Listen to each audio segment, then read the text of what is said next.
माझ्या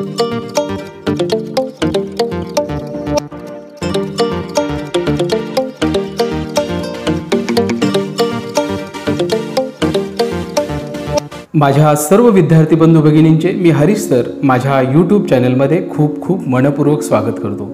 विद्यार्थी बंधू भगिनींनो, आज आपण इयत्ता 10वी इंग्रजी माध्यम, हिंदी माध्यम, गुजराती माध्यम आणि उर्दू माध्यम यांना जे अक्षर भारती ही मराठी टेक्स्टबुक आहे त्या विषयाचा आपण पेपर पॅटर्न पाहणार आहोत। तेव्हा आपल्याला या व्हिडिओमधून व्यवस्थितपणे कशा पद्धतीने प्रश्न विचारले जातात, कोणत्या प्रश्नाला किती मार्क्स आहेत, विभाग किती केलेले आहेत, ही सगळी माहिती मिळेल। तेव्हा आपणास जर माझा हा व्हिडिओ आवडला, माझा जर हा प्रयत्न आवडला तर व्हिडिओला लाईक करा, शेअर करा, कमेंट्स करा आणि अजूनही जर आपण माझे चॅनल सबस्क्राईब केलं नसेल तर अशाच प्रकारच्या महत्त्वपूर्ण व्हिडिओसाठी माझे चॅनल नक्की सबस्क्राईब करा। तर हे आपण 10th स्टँडर्डचं टेक्स्टबुक आहे आणि या टेक्स्टबुकच्या आधारे किंवा हा जो अभ्यासक्रम आहे या अभ्यासक्रमावरती अक्षर भारतीच्या या पुस्तकातून आपल्याला कशा प्रकारचे प्रश्न विचारले जातात या बाबतीत मी तुम्हाला माहिती सांगणार आहे।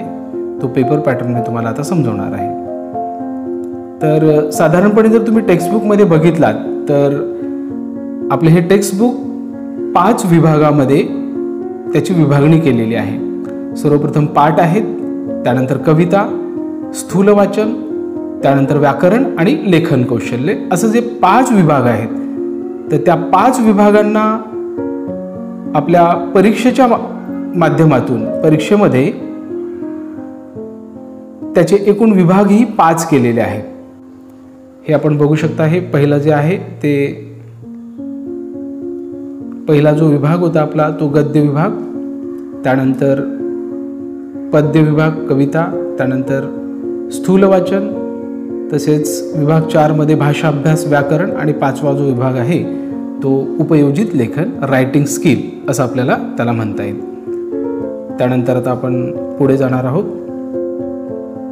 आता या आधारावरती आपली ही कृती पत्रिका, ज्याला आपण प्रश्नपत्रिका असं म्हणतो, ती प्रश्नपत्रिका, तर ही आपली प्रश्नपत्रिका आहे। पुन्हा एकदा आपण बघूया। प्रश्न पहिला अ आ इ 18 गुण, प्रश्न दुसरा अ आ 16 मार्क, त्याच्यानंतर प्रश्न तिसरा 1 2 3 त्याच्यामध्ये 2 कृती 6 गुणांसाठी, प्रश्न चौथा अ आणि आ हा 16 मार्कांसाठी आणि प्रश्न पाचवा अ आ इ हा 24 मार्कांसाठी। अशा प्रकारे हे आपलं प्रश्नपत्रिकेचं स्वरूप होतं। त्यानंतर आता आपण हे विभाग वाईज मी तुम्हाला समजून सांगतो की कशा प्रकारे या कृती असतात। प्रश्न पहिला जो आहे आपला अ, तो प्रश्न पहिला अ जो आहे तो पठित उतारा आहे। त्याच्यामध्ये प्रश्न पहिला अ मध्ये पहिली जी कृती आहे ती 2 गुणांची कृती दिली जाते, दुसरी कृती 2 गुणांची दिलेल्या पाठावरती तुम्हाला कृती दिल्या जातील आणि तिसरा जो प्रश्न आहे तो स्वमताचा प्रश्न। अशा प्रकारे 2 2 4 आणि स्वमताचा एकूण 3, अशा प्रकारे हे 7 गुणाची आपला हा प्रश्न पहिला अ आहे। तर आता हा प्रश्न पहिला आ, प्रश्न पहिला आ याच्यामध्ये सुद्धा अगदी सेम त्याच प्रकारे तसंच आहे। तुम्ही हे पाहू शकता। दुसरा एक उतारा दिला जाईल आपल्याला आणि त्या उतार्यावरती कृती 1 असेल ती 2 मार्काची, दुसरी कृती 2 मार्काची दिलेल्या उतार्यावरती आधारित आणि ह्याच्यामध्ये सुद्धा एक तुम्हाला स्वमत विचारलं जाईल ते 3 मार्काचं असेल। अशा प्रकारे 2 2 4 आणि 3 7 असे एकूण हे तुम्हाला 7 गुण या आकृतीमध्ये दिले जातील। आ ही जी कृती आहे। त्यानंतर याच्यामध्ये ई जो हा प्रश्न आहे तो अपठित आहे। अपठित म्हणजे अनसीन पॅसेज ज्याला आपण बोलतो, हा 4 मार्कासाठी आहे। तुम्ही बघितलात की सुरुवातीचे 2 जे पॅसेज आहेत ते 7 7 14 14 मार्क्सचे ते पॅसेज होते आणि हा एक 4 मार्क्सचा। अशा प्रकारे आपले हे 18 मार्क्स होतील। म्हणजेच या अपठित उतार्यावरती वेगवेगळ्या प्रकारे याच्यावरती तुम्हाला कृती विचारल्या जातात। एका वाक्यात उत्तरे लिहा किंवा कृती सोडवा। पहिली जी कृती आहे ती 2 मार्कासाठी आहे, दुसरी कृती 2 मार्कासाठी। अशा प्रकारे एकूण तुम्हाला याच्यावरती 4 गुण। म्हणजेच विभाग 1 जो आहे तर तुम्ही बघितलात हा विभाग 1 जो आहे तो 7 मार्क, त्याच्यानंतर दुसरा उतारा 7 मार्क, 7 7 14 आणि हे 4 मार्क जे आहेत ते अपट्टीचे. अशा प्रकारे एकूण 18 गुणांचा हा आपला प्रश्न पहिला आहे.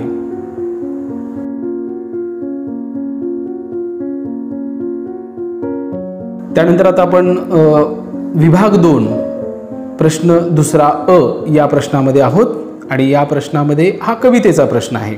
तर तुम्हाला एक टेक्स्चुअल कविता दिली जाते टेक्स्टबुकमधून.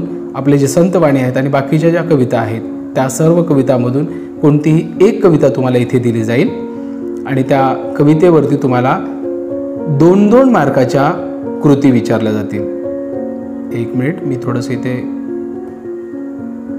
तर 2 मार्काची एक कृती, त्याच्यानंतर दुसरी ही कृती 2 मार्काची, असं 2-2 4 मार्काच्या कृती. त्यानंतर दिलेल्या कवितेतील शब्दांचे अर्थ आपल्याला लिहायला सांगितले जातील. तर तेही 2 मार्काचाच प्रश्न आहे. तर 2 2 4 आणि 2 6 आणि त्यानंतर शेवट 2 मार्काची जी चौथी कृती आहे त्या कृतीमध्ये तुम्हाला एकतर भावसौंदर्य, काव्यसौंदर्य, भावसौंदर्य, विचार सौंदर्य किंवा अर्थ सौंदर्य या 4 कृतीपैकी कोणती एक कृती दिली जाईल ती 2 मार्कासाठी असेल. तर अशा प्रकारे पहिली कृती 2 मार्क, दुसरी कृती 2, तिसरी कृती शब्दांचे अर्थ जे आहेत ती 2 आणि चौथी जी कृती आहे ते एवढ्यापैकी 2 मार्कासाठी, म्हणजे कोणताही एक तुम्हाला टॉपिक विचारला जाईल. तर अशा प्रकारे याचे जे आहेत ते 8 गुण होतात. म्हणजे कवितेवरती आपल्याला पहिल्या कृतीमध्ये 8 मार्काचे प्रश्न किंवा कृती विचारल्या जातात. त्यानंतर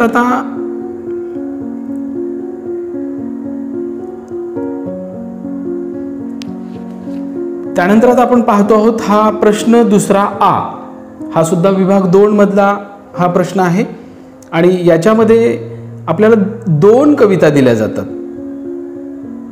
आणि 2 कवितापैकी एक कविता आपल्याला लिहायची असते आणि दिलेल्या म्हणजे 2 कवितांपैकी एका कवितेचं आपल्याला रसग्रहण करायचं असतं आणि त्या रसग्रहणावरती आधारित काही कृती तिथे आपल्याला दिलेल्या असतात, काही मुद्दे आपल्याला दिलेले असतात आणि त्या मुद्द्यांच्या आधारे आपल्याला हे या कृती सोडवायच्या असतात. तर यामध्ये 6 प्रश्न आपल्याला वेगवेगळ्या पद्धतीने विचारले जातात किंवा यामध्ये हे जे प्रश्न विचारले जातात त्यातील पहिला जो प्रश्न आहे कवितेचे कवी किंवा कवयित्री, हा प्रश्न 1 मार्कासाठी आपल्याला विचारला जातो. त्यानंतर कवितेचा विषय असा एक आपल्याला प्रश्न विचारला जातो, तो सुद्धा 1 मार्काचाच प्रश्न आहे. त्यानंतर दिलेल्या ओळींचा अर्थ लिहा, जे आपण बघितलं तर तो एक प्रश्न आपल्याला 2 मार्कासाठी विचारला जातो. त्यानंतर कवितेतून मिळणारा संदेश हा जो आहे तोही 2 मार्कासाठी प्रश्न आहे. त्यानंतर कविता आवडण्याचे वा न आवडण्याचे कारणे हा प्रश्न आपल्याला 2 मार्कासाठी विचारला जातो आणि कवितेतील दिलेल्या 4 शब्दांचे अर्थ तुम्हाला लिहायचे असतात आणि त्यासाठी तुम्हाला 2 मार्क असे असतात. तर इथे पहिले 2 प्रश्न 1-1 मार्काचे आणि दुसरे 3 प्रश्न, इथे 4 प्रश्न दिलेले आहेत आपल्याला. पहिलं जर बघितलं तर फर्स्ट सेकंड हे 2 प्रश्न 1-1 मार्काचे आहेत आणि हे दुसरे जे प्रश्न आहेत ते हा 1 मार्कासाठी प्रश्न आहे आणि हा दुसरा 2 मार्कासाठी प्रश्न हे आहेत आणि याच्यामधील कोणतेही 3 प्रश्न विचारले जातात. तर अशा प्रकारे हे एकूण कवितेमध्ये जे आहे ते आपल्याला 8 गुण 8 मार्क्सचे हे आपल्याला रसग्रहणाचा हा प्रश्न आहे. तिसरा आहे जो स्थूल वाचनावरती आधारित आहे. या स्थूल वाचनावरती आधारित जे प्रश्न विचारले जातात त्या प्रश्नांच्या बाबतीत तुम्हाला माहिती आहे आपल्याला एकूण स्थूल वाचन 4 आहेत. अशा आपल्याला 3 कृती विचारल्या जातात, 3 प्रश्न विचारले जातात आणि त्यापैकी कोणतेही 2 कृती आपल्याला सोडवायच्या असतात. प्रत्येक कृतीचे 3-3 गुण आहेत, म्हणजे 6 मार्काचा हा आपला प्रश्न आहे. हा ब्रीफ आन्सर आहे, याच्यावरती आपल्याला पॅसेज दिला जात नाही आणि डायरेक्टली म्हणजे पाठावर आधारित किंवा पाठाशी संबंधित स्वमतावर आधारित प्रश्न आपल्याला या प्रश्नामध्ये विचारले जातात. तर आता हा प्रश्न चौथा जो आहे प्रश्न 4 विभाग 4 मध्ये हा प्रश्न विभाग 4 आहे हा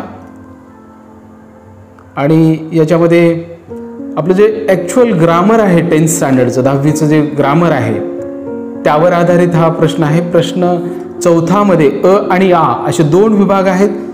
तर जे 10वीचं आपलं ग्रामर आहे तर ते वाक्याचे प्रकार हे 2 मार्कासाठी आहे. 2 वाक्य दिले जातात आणि तुम्हाला वाक्याचा प्रकार ओळखून लिहायचा असतो. म्हणजे तुम्हाला माहित आहे वाक्याचे प्रकार विधानार्थी, प्रश्नार्थी, उद्गारार्थी. आणि जे तुम्हाला माहित आहे की वाक्याचे जे प्रकार आहेत ते विधानार्थी वाक्य, प्रश्नार्थी वाक्य, उद्गारार्थी वाक्य आणि आज्ञार्थी वाक्य हे जे 4 प्रकार आहेत किंवा होकारार्थी आणि नकारार्थी असे जे वाक्याचे प्रकार आहेत त्यापैकी तुम्हाला इथे दिले जातात आणि ते तुम्हाला ओळखायचं असतं. 2 वाक्य प्रत्येकी 1-1 मार्कासाठी आपल्याला दिलेलं असतं. आणि दुसरं जे आहे ते वाक्य रूपांतरण, ज्याला आपण वाक्य परिवर्तन असं सुद्धा बोलतो. दिलेल्या वाक्याचं परिवर्तन आपल्याला करायचं असतं, रूपांतरण आपल्याला करायचं असतं. हे दोन्ही जे प्रश्न आहेत ते 2-2 मार्कासाठी आहेत. आणि हा अतिशय महत्त्वाचा प्रश्न ज्याला आपण वाक्प्रचार असं बोलतो. तर हा वाक्प्रचारमध्ये आपल्याला 3 वाक्प्रचार दिले जातात आपल्या कृतीपत्रिकेमध्ये आणि त्यापैकी 2 वाक्प्रचारांचे म्हणजे वाक्प्रचाराचा अर्थ 1 मार्कासाठी आणि त्या वाक्प्रचाराचा वापर करून एक वाक्य तयार करायचं असतं ते 1 मार्कासाठी. अशा प्रकारे वाक्प्रचाराचा अर्थ लिहून त्याचा वाक्यात उपयोग केल्यानंतर आपल्याला 2 मार्क्स मिळतात. असे 3 पैकी 2 आपल्याला सोडवायचे आहेत. म्हणजे हे 4 गुण, म्हणजे 2 हे 2 गुण, वाक्याचे प्रकाराचे 2 गुण, त्यानंतर वाक्य रूपांतरणाचे 2 गुण आणि वाक्प्रचाराचे. असं हे अ मध्ये जे आहे प्रश्न चौथा अ याच्यामध्ये हे 8 गुणाचं आपलं हे व्याकरण आहे. तुम्हाला लक्षात घ्यायचं याच्या व्यतिरिक्त कोणतेही व्याकरण आपल्याला नाही. त्यामुळं विनाकारण नको ते टॉपिक तुम्ही घेऊन गोंधळून जाण्याची गरज नाही. आणि विद्यार्थी मित्रांनो, या बाबतीत मी आपल्या चॅनलवरती वाक्यांचे प्रकार, वाक्य रूपांतरण आणि वाक्प्रचार याच्या स्वतंत्र व्हिडिओ टाकले आहेत. त्याची या व्याकरणावरती आधारित. तर याची मी लिंक आपल्या डिस्क्रिप्शन बॉक्समध्ये टाकत आहे, तर तुम्ही याचा अभ्यास करू शकता. हा प्रश्न चौथ्यामधील अ होता. आता आपण पुढचा प्रश्न पाहूया. विभाग 4 मध्येच प्रश्न चौथा, त्याच्यामध्ये आ हा सुद्धा एक व्याकरणाचाच प्रश्न आहे, पण हे जनरल अशा प्रकारचं व्याकरण आहे ज्याला आपण भाषाभ्यास असं म्हणतो. तुम्ही आता बघितलं व्याकरणाचे कोणते कोणते टॉपिक होते. त्यानंतर हे असे 5 प्रश्न आहेत, त्यापैकी कोणतेही 4 प्रश्न आपल्याला विचारले जातात, कोणत्याही कृती विचारल्या जातात. त्याच्यामध्ये शब्दसंपत्तीमध्ये ह्या गोष्टी येतात. समानार्थी, विरुद्धार्थी हे 1-1 गुणासाठी आहेत. त्यानंतर शब्दसमूहाबद्दल 1 शब्द लिहा, हे 1 मार्कासाठी आपल्याला विचारलं जातं. वचन, एकवचन किंवा अनेक वचन याच्यावरती एक कृती तुम्हाला दिली जाऊ शकते, तर ते 1 मार्काची आहे. आणि लिंग बदला किंवा ओळखा अशा प्रकारची ही एक कृती, असे एकूण हे 4 मार्क. याच्यामध्ये याच्यामध्ये 1 मध्ये हे सगळे प्रश्न होते. आणि त्याच्या पुढे जे आहे ते तुम्ही पाहू शकता की याच्यामध्ये लेखन नियमानुसार लेखन अशा प्रकारची एक कृती दिली जाते, ज्याच्यामध्ये 3-4 शब्द तुम्हाला विचारले जातात. 4 शब्दांपैकी अचूक शब्द तुम्हाला, करेक्ट शब्द तुम्हाला ओळखून लिहायचा असतो, त्याला 1 मार्क दिला जातो. त्यानंतर अजून एक कृती तुम्हाला याच्यामध्ये दिली जाते, ते म्हणजे लेखन नियमानुसार वाक्य. एखादं वाक्य दिलं जाईल तुम्हाला आणि त्या वाक्यामध्ये काही शब्द चुकीचे असतील, त्या वाक्यातील शब्दांना दुरुस्त करून तुम्हाला लिहायचं असतं, तर त्याला 1 गुण. असं 1-1-2 गुण. आणि त्यानंतर विरामचिन्हांचा वापर किंवा विरामचिन्ह ओळखा अशा प्रकारे 2 मार्कासाठी प्रश्न आपल्याला विचारतो. हे म्हणजे लेखन नियमानुसार शुद्ध करून वाक्य लिहायचं, शब्द ओळखून लिहायचा किंवा वाक्य शुद्ध करून लिहायचं याचे 2 मार्क. आणि विरामचिन्हांचा वापर म्हणजे तुम्हाला टेक्स्च्युअल एखादं वाक्य दिलं जाईल, त्या वाक्यामध्ये विरामचिन्हांचा तुम्हाला वापर करायचा असेल, पंक्च्युएशन मार्क्स तुम्हाला त्यामध्ये टाकायचे असतील, 1 मार्कासाठी असा प्रश्न दिला जाईल. तर दुसरा जो आहे तो विरामचिन्ह ओळखा. तुम्हाला काही विरामचिन्ह दिले जातील आणि त्याचं नाव तुम्हाला लिहायचं असेल. समजा जर हा पूर्ण विराम जर इथे दिला आहे तर तुम्हाला तिथे लिहायचं पूर्ण विराम, किंवा प्रश्नचिन्ह दिलं असेल तर प्रश्नचिन्ह. अशा पद्धतीने तुम्हाला ते ओळखायचे आहेत. अशा प्रकारे हे 4 मार्क. सुरुवातीचे तुम्ही बघितलात की इथे जर तुम्ही बघितलात या व्याकरणामध्ये तर वाक्याचे प्रकार 2, वाक्य रूपांतर 2 आणि वाक्प्रचार हे 4. अशा प्रकारे हे एकूण 8 मार्क. त्याच्यानंतर भाषा अभ्यासमध्ये हे 4 मार्क आणि इथे 4 मार्क, अशा प्रकारे एकूण तुम्हाला हे 8 मार्काचं ग्रामर आहे, व्याकरण आहे. या व्यतिरिक्त तुम्हाला कोणत्याही प्रकारचं व्याकरण नाही. त्यामुळे तुम्हाला हा प्रकार जो तुम्हाला जे ग्रामर कोणतं आहे, काय आहे ते व्यवस्थित समजून घ्यायचं आहे. कारण जर प्रश्नपत्रिका तुम्हाला व्यवस्थित कळली, काय विचारलं जातं हे जर कळलं, तर त्या पद्धतीने तुम्हाला अभ्यास करता येतील. आता हा आपला शेवटचा प्रश्न आहे आणि या शेवटच्या प्रश्नामध्ये हा प्रश्न 5, त्याच्यामध्ये तुम्हाला माहिती आहे अ, आ, ई असे 3 प्रश्न विचारले जातात. प्रश्न पहिला अ जो आहे तो पत्रलेखनाचा प्रश्न आहे. हा एकूण 6 मार्कासाठी असलेला प्रश्न आहे, लक्षात घ्या.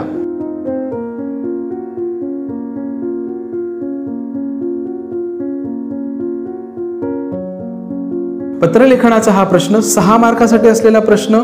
त्याच्यामध्ये तुम्हाला औपचारिक पत्र, फॉर्मल लेटर आणि विशेषतः या फॉर्मलमध्ये मागणी किंवा विनंती याच प्रकारचं पत्र तुम्हाला विचारलं जाईल. त्याच्यानंतर याच पत्राला एखाद्या वेळेस तुम्हाला एक ऑप्शन दिला जातो, तो अनौपचारिक पत्रलेखनाचा कौटुंबिक पत्र, ज्याच्यामध्ये मित्रांना, नातेवाईकांना पत्र लिहायला तुम्हाला सांगितलं जाईल. तुम्ही लक्षात घ्यायचंय, औपचारिक पत्र, त्याच्यामध्ये मागणी किंवा विनंती प्रकारचं पत्र, त्याचबरोबर अनौपचारिक एखादं पत्र जे कौटुंबिक पत्र असेल, किंवा दोन्हीही पत्र तुम्हाला औपचारिकच दिली जातात. कधी कधी अनौपचारिक पत्र दिलं जात नाही. म्हणजे कधी कधी दोन्ही पत्र औपचारिकच, तर कधी कधी एक पत्र औपचारिक, कधी कधी एक पत्र अनौपचारिक, अशा पद्धतीने तुम्हाला दिलं जाईल. ठरलेल्या पत्रलेखनाच्या प्रारूपानुसार, फॉर्मॅटनुसार तुम्हाला पत्रलेखन करायचं आहे आणि हा जो प्रश्न आहे तो 6 मार्कासाठी असलेला हा प्रश्न आहे. किंवा याला एक तुम्हाला अजून एक ऑप्शन असं दिलेलं आहे, किंवा म्हणून दिलेलं आहे, याला सारांश लेखन आहे. आणि ते सारांश लेखन अर्थातच तुम्हाला माहिती आहे की प्रश्न पहिला ई जो आहे याच्यामध्ये जो अनसीन पॅसेज दिलेला आहे, जो अपठित उतारा दिलेला आहे, त्या अपठित उतार्याचा सारांश लेखन तुम्हाला 1/3 तुम्हाला करायचं आहे. 1/3 भाग त्याचं तुम्हाला सारांश लेखन करायचं आहे. त्याला तुम्हाला 6 गुण. अशा पद्धतीने पत्रलेखन हा अतिशय महत्त्वाची गोष्ट. पत्रलेखनामध्ये औपचारिक पत्र, औपचारिकमध्ये सुद्धा तुम्हाला स्पेसिफाय करून दिलेलं आहे मागणी आणि विनंती पत्र, 2च प्रकारची पत्र. त्याचबरोबर याला एखाद दुसरं अजून एक औपचारिकच पत्र असू शकतं किंवा कौटुंबिक पत्र. हे दोन्ही 6-6 मार्काचं पत्र आणि त्याला तुम्हाला सारांश लेखन हा एक ऑप्शन असलेला हा प्रश्न आहे. आता त्यानंतर आपला अ झालं. हे अ मध्ये आपण पत्रलेखन बघितलं. आता आ जे आहे प्रश्न 5वा आ, तर याच्यामध्ये तुम्ही लक्षात घ्या की इथे तुम्ही लक्षात घेऊ शकता की ही जी आहे खालीलपैकी कोणत्याही 2 कृती सोडवायच्या आहेत. इथे 3 दिल्या जातात. हा 5-5 मार्कासाठी असलेला प्रश्न आहे. 5 + 5 = 10. हे 10 मार्कासाठी असलेले हा प्रश्न आहे. त्यामध्ये 3 कृती विचारल्या जातात. तर त्यापैकी तुमचा ज्या कृतीवरती व्यवस्थित अभ्यास झालेला आहे, तुम्ही सराव केलेला आहे, ती कृती तुम्हाला, त्या कोणत्याही 2 कृती तुम्हाला सोडवायच्या आहेत. त्याच्यामध्ये जाहिरात लेखन एक आहे. 50 ते 60 शब्दांमध्ये तुम्हाला ठरलेला जो जाहिरात लेखनाचा फॉर्मॅट आहे, कशा पद्धतीने जाहिरात लिहिली जाते, काय, त्या सगळ्या गोष्टींचा वापर करून जाहिरात लेखन तुम्हाला करायचं आहे. त्याला तुम्हाला 5 मार्क आहेत. किंवा तुम्हाला विषय दिला जाईल आणि त्या विषयानुसार तुम्हाला बातमी लेखन करायचं आहे, तर तेही 50 ते 60 शब्दात असावं असं अपेक्षित आहे या कृतींना. किंवा मग तुम्हाला कथालेखनाच्या प्रारूपानुसार कथेचे मुद्दे दिले जातील, कथेसाठी काही शब्द दिले जातील, किंवा कथेची सुरुवात देऊन शेवट करा किंवा शेवट देऊन सुरुवात करा, असं जो आपल्या कथेचा प्रकार आहे, त्यापैकी कोणत्याही या तिन्हीपैकी कोणत्याही 2 कृती तुम्हाला सोडवायच्या आहेत, पूर्ण करायच्या आहेत, लिहायच्या आहेत. त्याचे एकूण तुम्हाला 10 गुण आहेत. अशा प्रकारे हा प्रश्न 5आ, ज्याच्यामध्ये 3 कृती विचारून 2 कृती तुम्हाला सोडवायच्या असतात. त्यानंतर आता शेवटचा आपला हा प्रश्न आहे.